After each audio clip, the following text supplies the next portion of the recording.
Previously on Bear Brook Season 2, a true crime story. My main goal is to raise the concerns around this conviction to the extent that it would encourage the state to revisit the evidence. The clerk, who I know, came over to chat with me, and she said that she had been listening to Undisclosed. She's like, you know what? There's a big box in our basement with Jason Carroll's name on it. Hey, the fucking nail clippings are here. What? The nail clippings are here. So the answer to who killed Sharon Johnson is very likely in that envelope right there in front of us. It is possible that the answer to who killed Sharon Johnson is in this envelope in front of us.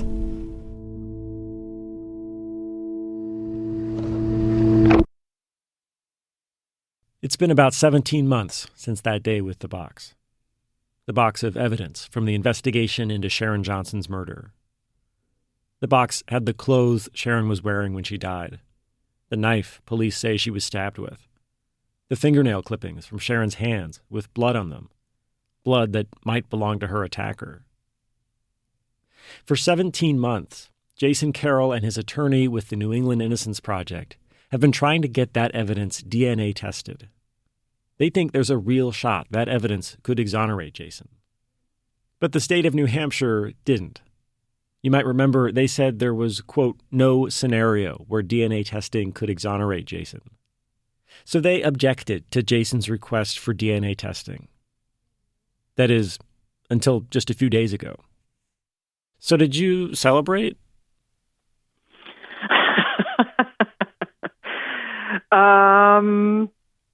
Yes. I mean, I think I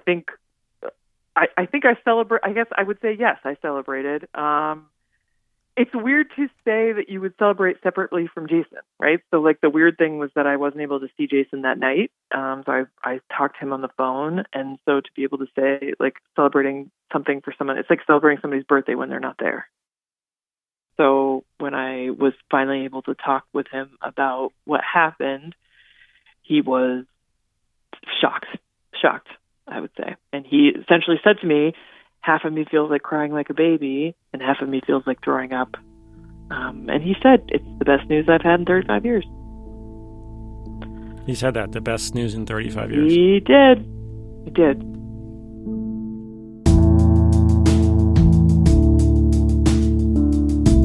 This is Bear Brook Season 2, a true crime story. I'm Jason Moon.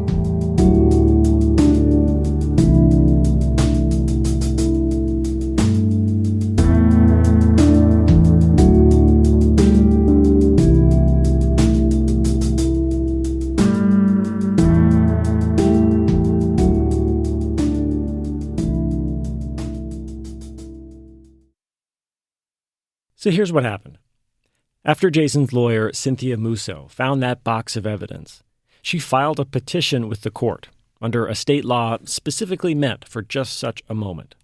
It's called the Post-Conviction DNA Testing Law in New Hampshire. The evidence in question belongs to the court. Remember, the box was hanging out for 3 decades in their basement. So Cynthia needs a court order to get this stuff tested. But the prosecutor on the other side of this case, Charles Buca, objected. By the way, we requested an interview with Buca, but a spokesperson for the AG's office declined on his behalf. So, with the state and Cynthia taking different positions, that set up a hearing. The two sides were going to duke it out in front of a judge, and he would decide if testing was going to happen. That's where we left off in this series. So we were scheduled to have a hearing on this motion in December. That's December of 2023. And about 3 days before the hearing was supposed to start, we got a call from the prosecutor. And I missed the call, or he had just emailed me maybe and said, give me a call. And I thought that he was going to agree. I told my co-counsel at the time, I wonder if this is it. Like, they're going to agree to testing now. And we called, and it was clear from like the first moment, like the tone of voice, that it was not a call about agreeing, that it was a call about something else. And I remember that when he said, we found another box.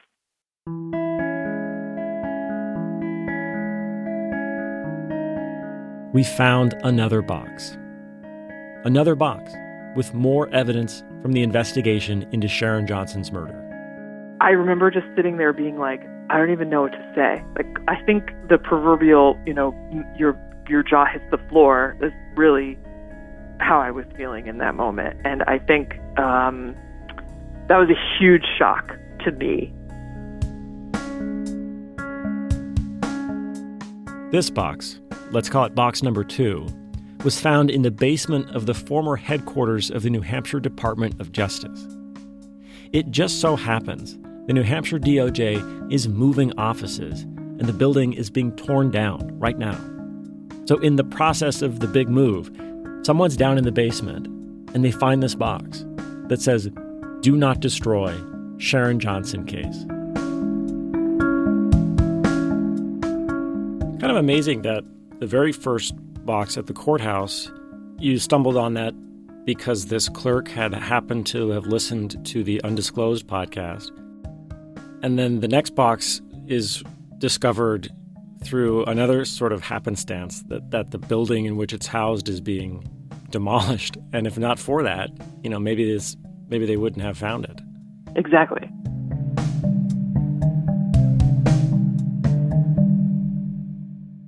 Remember, Cynthia has been asking the state for all the documents and evidence from the investigation for years. By this point, the state had told her they'd already turned over everything they could find. In light of box number 2, the big hearing that was supposed to happen in December gets postponed. Instead, the two sides meet in front of the judge for what's called a status conference, basically a check-in to see what the heck needs to happen now.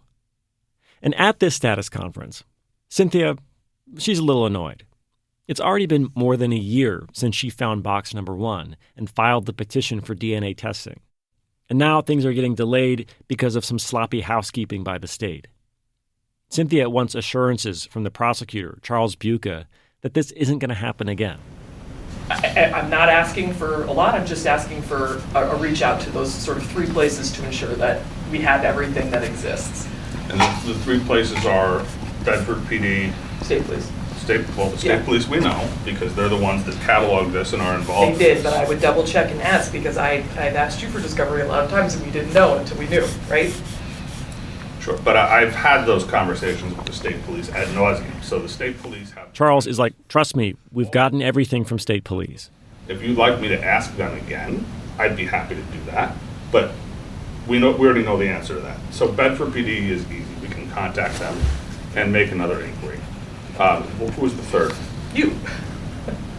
Your office is the third. Okay, and what would you like me to do? I'd like you to reach out and confirm that all the boxes that were in storage have been cataloged and that there's no longer any remaining boxes that had anything to do with the Sharon Johnson homicide investigation.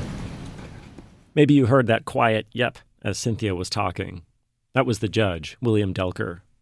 He basically agrees with Cynthia and tells the state, check everywhere again and file a memo with the details of how you did that. And so we were really grateful that the court did that because what ended up happening was that they found significantly more information. At the Bedford Police Department, 3 more boxes. And from the state police, 400 new pages of lab documents about the forensic evidence from the case. And just to be clear, do you believe there was any sort of willful hiding of this evidence? No. Yeah, okay. This is bad record keeping and poor communication, not a cover-up. So the state turns over all this new stuff to Cynthia in January and February. She's furiously sorting through those boxes and reading through everything to see what it all means. Meanwhile, the big hearing to argue whether the evidence should be DNA tested is rescheduled to the end of April, as in this April, 2024.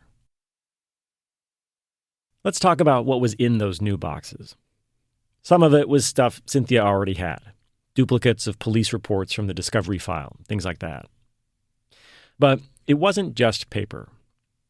Inside one of the boxes was a shirt. I've seen a photo. It's long-sleeved, ribbed, 3 buttons at the top. Looks like a man's undershirt. It's white, or it was. It's covered in stains. Some black, some brown, some yellow. It was found in August of 1988, just after the murder. A woman saw it lying on the side of the road in Bedford, about 2.5 miles from where Sharon's body was found, and called the cops. But interestingly, when it was tagged in evidence, It's labeled victim shirt. Yeah, they labeled it victim's shirt. Do you have any idea why that happened? Any guess? I don't know. I don't know the answer to that. Yeah, I have no idea. I'm not quite sure what to make of this either. You might remember the location of Sharon's missing shirt was a big focus of the investigation. When state police interrogated Jason, they asked him about it again and again. They never found it. But we know what shirt Sharon was wearing when she left work that day, and this isn't it. Remember, Sharon was 7 months pregnant when she was killed. She was last seen wearing what was likely a maternity T-shirt with teddy bears and baby rattles on it. Again, this one looks like a man's shirt. According to the police report, the woman who found the shirt and called police thought it might belong to whoever had murdered Sharon. So I'm not sure how or why it ended up labeled as victim's shirt, but it did. At any rate, it got added to the list of items Cynthia wants DNA tested. Maybe those stains are blood stains. Or maybe it's just a painter or a mechanic's dirty work shirt. Another item that turned up in the new box is a knife. This knife was also found along the side of a road in Bedford shortly after the murder. It was another civilian who came across it, thought it might be involved in the murder. They called police. Just to be clear, the shirt and the knife were found along 2 different roads in Bedford by 2 different people. The 2 areas are in opposite directions from the crime scene. But the knife was found less than a mile from where Sharon's body was found. It's described as a long blade, wood handle, similar to what you'd find in a kitchen. So those were 2 big pieces of physical evidence, obviously, that we were really interested in. And then, obviously, the lab file has been really interesting for us. And one of the things that we found in there was that there had been a profile generated from Ken Johnson's blood. 2 things I need to point out on this. One, it's helpful that there's already a profile of Sharon's husband Ken's blood. It'll make it that much easier to know if any DNA found on the evidence is his. The second, and I think a lot more interesting thing, is when this DNA profile of Ken was generated. It's a very strange scenario. So we had noticed, and by we, I include you in that, we had talked about this a while ago, that we had seen custody logs of Ken's blood tube. Ken had his blood drawn at the Department of Corrections when he was arrested for the crime. And that blood tube had ended up going to the state lab, and you and I had both noted that in 2004 it was sent to the lab and it said DNA analysis. 2004. 16 years after the murder and 13 years after prosecutors dropped the charges against Ken Johnson, New Hampshire State Police were generating a profile of Ken's DNA. But why would they be doing that in 2004? The only reason I can guess that they were doing it in 2004 is because they were going to try and DNA testings related to this case. I don't know what other reason there would be. The only other thing I can think of is that the national database for DNA was sort of getting online at that time, and perhaps they were trying to put Ken's DNA profile into CODIS, but I don't know if they would even be able to do that. Ken hadn't been, at that point, he hadn't been convicted of anything. There's no record of what, if anything, Ken's DNA was compared to in 2004.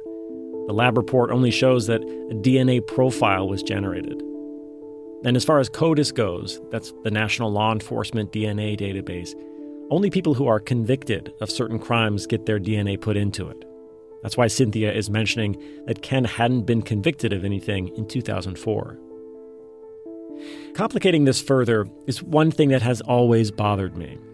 I don't know exactly when Ken Johnson died.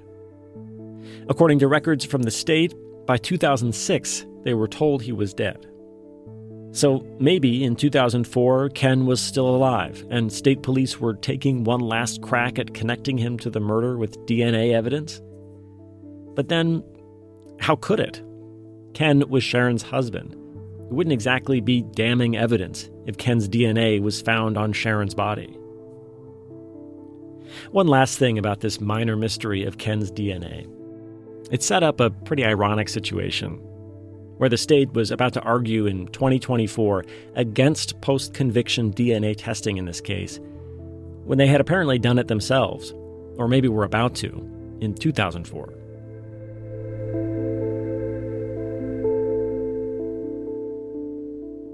Cynthia added the white shirt and the knife to the list of items she wants DNA tested. The full list was now up to about a dozen, depending on how you count them.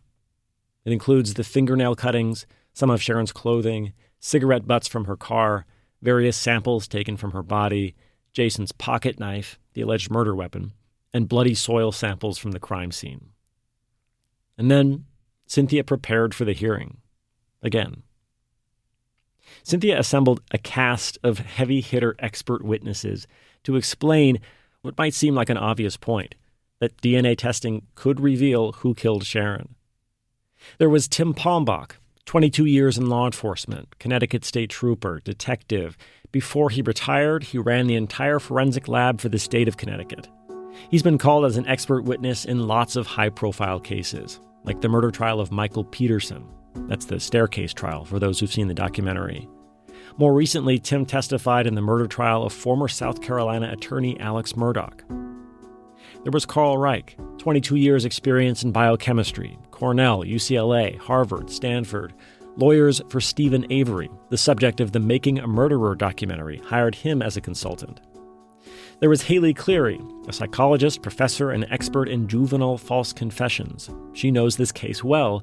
She was on Rabia Chaudhry's podcast, Undisclosed, to analyze Jason's confession. Cynthia even consulted with an expert in genetic genealogy, a woman named Barbara Ray Venter. Yes, that Barbara Ray Venter, the one who identified Terry Rasmussen and 3 of the victims from season 1 of this podcast.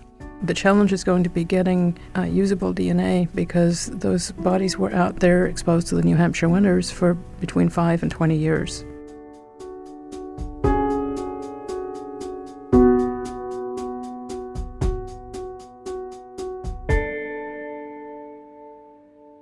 You were ready.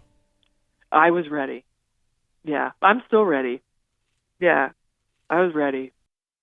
And then, just last Thursday, on the eve of the hearing, the state reversed course. It is dropping its objection to DNA testing. But it is still reserving the right to argue about whether any results exonerate Jason. Officially, the deal still needs to be okayed by the judge, but there's not much doubt he will. By the way, the fact this just happened is the reason you're not hearing from Jason in this episode. The logistics of getting on the phone with him can be complicated, and there just wasn't enough time. I asked Cynthia what she made of the timing of all of this. This is the thing about the court system, is that it doesn't work the way people think it does. So all of the things that you think about court just aren't real, right? So the reality is that deals get made on the night before trials all the time, and it comes down to lots of things. I have no idea what the actual reason in this particular case was. I'd like to think that it's the fact that we were prepared. We had given our reports over. The state looked at those and they realized that, as they said in their motion, that we're going to be prepared to be able to prove those things. And they thought that we were going to be successful in that. And they decided to agree to testing and save us all the trouble of the hearing. Do I wish that this happened a long time ago? Yeah. It could be 34 years, not 35 years for Jason if we had rewound the clock to when we, originally had filed this petition.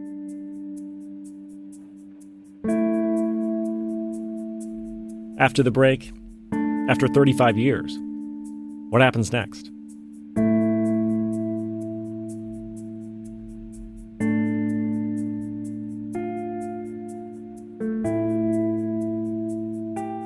Hey, a quick reminder, Bear Brook Season 2 took a lot of resources and time.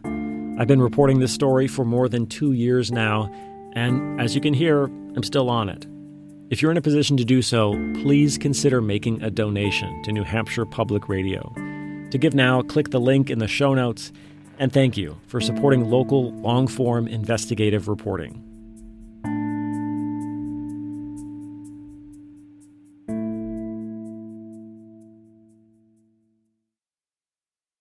The agreement between Cynthia and the state is that the state forensic lab will handle the first stage of the DNA testing. It's called quantitative testing. Basically, how much DNA is there on any particular piece of evidence to begin with? But even getting there will be complicated. So, for example, the shirt, right? You don't just take the shirt and go, DNA test the shirt. There's not like a machine where you can put the shirt in and then just type in DNA, please, and then it gives you the profiles, right? It doesn't work like that. So we have to figure out the places on the shirt that we think there's most likely to be DNA that we could even collect in the first place. Forensic experts from both sides will have to go through each piece of evidence one by one and decide what's the best place to try and find DNA on this object. You know, what parts of this stuff are we swabbing or cutting or whatever? And then after we do the quant, we figure out what the right method of testing will be. And about what kind of a time frame are we talking about here? It's hard to tell. We asked for a 6-month check-in to see, sort of what was going on. That's a check-in with the judge in 6 months. Doesn't necessarily mean anything will have happened by then. This kind of work can take a long time, especially if there's degraded DNA, which is a real possibility given how long this stuff has been sitting around in boxes. There's also a 10-month backlog at the state lab, the only DNA testing and analysis provider in New Hampshire. So it could be a while. All right, the last thing I want to do is briefly talk about some scenarios. Give me the best case scenario for you. I think the best case scenario is we get a profile on some of those items that doesn't match Jason, Ken, or Tony. We're able to take that profile and enter it into CODIS, which is the National DNA Database. There is a match in CODIS to sort of a known other perpetrator from somewhere else. That obviously has nothing to do with Ken, Jason, and Tony, and we think that would be pretty clear at that point that Jason wasn't involved. And what about a scenario where, let's say, Tony's DNA is found on some of the items? Yeah, so there would be a lot of reasons why that could happen that don't have anything to do with Tony being involved, because Tony was involved with the family, right? So Tony had connections with Sharon's stepdaughter, Lisa. So there's lots of reasons why we wouldn't be surprised if Tony's DNA was on some things. It's the same with Ken, right? So it wouldn't be a total shock if we found Ken's DNA, obviously, anything in Sharon's car, because Ken and Sharon were married. So your DNA can get shed from all kinds of things. It's not just, saliva and, bodily fluids. It's all kinds of stuff. But, those would be trickier scenarios. So in the event that it's something that, we're going to have to make an argument about with the state, what would happen is, we would find out some of these things. Possibly some of that stuff would lead us to further investigation or have further investigative leads for us. And maybe not. Or maybe we would get these DNA results and say, none of this matches Jason, but there's some things in here that match Ken. And so then it's a question of well, what does that mean for the case at large? So that's going to be a matter for the court to decide, when we get the results back. Do you think in that scenario you just mentioned where, Jason's DNA isn't found on anything, is that a strong enough case for you to request a retrial? If Jason's DNA is not on anything at all, this is a very close contact, very intimate, very violent encounter. So the fact that Jason's DNA wouldn't appear on anything of Sharon's or anywhere near her would be, from my perspective, very strange if you were arguing that Jason was involved in this. So from my perspective, I think it's certainly arguable that the jury should have known at the time. If this would make a difference to the jury, then the jury should know it, then I think he's entitled to a retrial. So what if the DNA comes back and it is Jason's? Do you think about that? Do you let yourself think about that possibility? I don't expect it's going to be, Jason. It's such a remote that's such a remote possibility for me, from my perspective. Having viewed all the evidence in this case, I don't believe that that's going to be the case. But if that was to happen, to me, that's not even sort of the worst case scenario. I mean, that would be an end to the case. Obviously, that would be the end of that. But the practical reality is it's going to be a lot more anxiety producing for me if there's a scenario where Jason's excluded from everything, because then it's going to be an argument over what does this mean. It's not going to be automatically that Jason gets a retrial. It's going to be what does this mean? And then we're going to have an argument over what it means. I believe Jason, and I believe in Jason, and I believe this case, and I would be shocked to find that it was Jason's DNA. But now we get a chance to find out. That's right. Now we get a chance to find out. Yeah, 35 years in the making. We didn't go to court and, win in court. We didn't have this dramatic, sort of big, hearing and a big opinion or any of these things. It's we have this agreement. This agreement is done, right? And that's great. But it feels really less dramatic than sort of those TV shows or whatever that you get. But this is so massive. This is such a massive, massive win for Jason. There was no guarantees here, and now we're going to be able to move forward. This is a gate. The gate's open. The gate was locked. The gate was locked. When we ended this series last year, I said the only question left was whether our system of justice was willing to keep looking for the truth, if it was willing to revisit its own true crime story. It's taken 17 months, but now the system, stumbling, a little reluctant, has given us an answer. Yes. The gate was locked. Now, let's find out what's on the other side.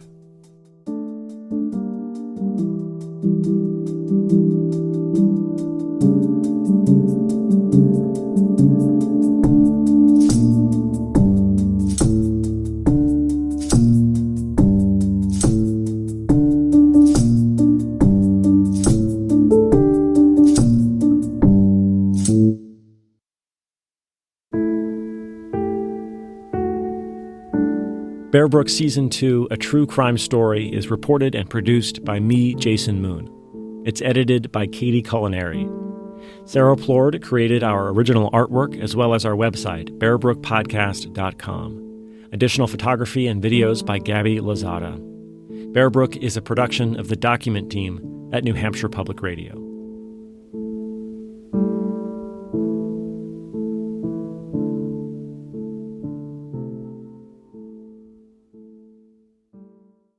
Hello, this is Jack Wilson, the host of the History of Literature podcast.